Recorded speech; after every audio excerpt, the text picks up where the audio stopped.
today is have a working aerial in my car with the help of Miss Roo.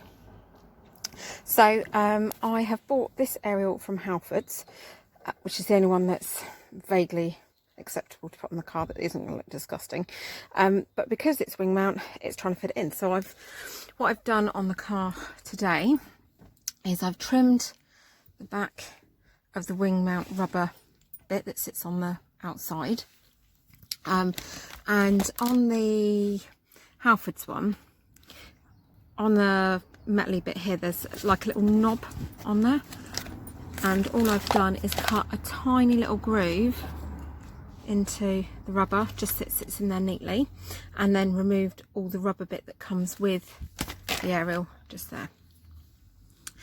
So that all sits on the wing nicely. I'll show you that now. So I lift it on. It looks quite smart. So the next job I've got to do is get the wire to go all the way through from the wing underneath into the cab. So I've taken out the glove box. That was nice and easy peasy. I found the cable that runs through. I just need to get it in.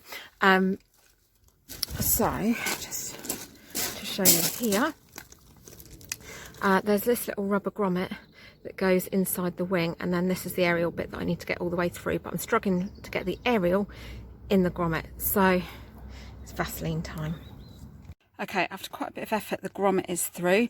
Vaseline helped a bit, but in the end I had to keep on putting a really small screwdriver up there and kind of jimmying it through, so it's now in. What I've done is gaffer taped the bit that connects into the back of the stereo onto the old cable, because that's been cut off. And then I'm going to use it to pull through using the old cable and get it up through this hole just here. So I've checked the connection does fit. I just need to drag it through and hopefully get it through to the other side. Right, so just so you can see, it's started to come through. Try and get it to focus so you can see. Now my aerial cable, I don't know if this has been done aftermarket, is cable tied onto this plastic tube here.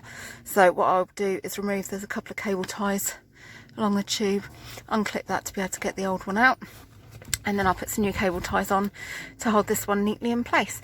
But all I've been doing is just gradually pulling it through, and then aerial through. Anyway, just to show you, that's come through to the car. She's lost interest. Right, very nearly there. The nut that is supplied with the aerial is an 8mm. So what I've done is tightened it before it's gone through, and then it just about fits into the hole. The only thing it does do is wobble a little bit, so I'm debating Tiger Seal, super glue, or Gorilla Glue. Something will do to stick it down anyway. But other than that, it works. So I've gone for a combination of using Tiger Seal around the outside of this bit here, and I've put some Gorilla Glue on the inside just to try and keep it all in place. There's not much movement in there, just want to make sure that it stays on nice and tight, and just using some string to hold it in place while all of the glue and seal sets. Off to go and put all the inside back together. Right, probably would have been sensible for me to show you at the start how to get the glove box out. So there's this panel underneath that is held up by 2 screws, so that's undone, and then underneath that there are 2 little screws. There's one here and one on the opposite side just there that needs to be undone, and then 4 screws along the top, and that's all you need to be able to get the glove box out.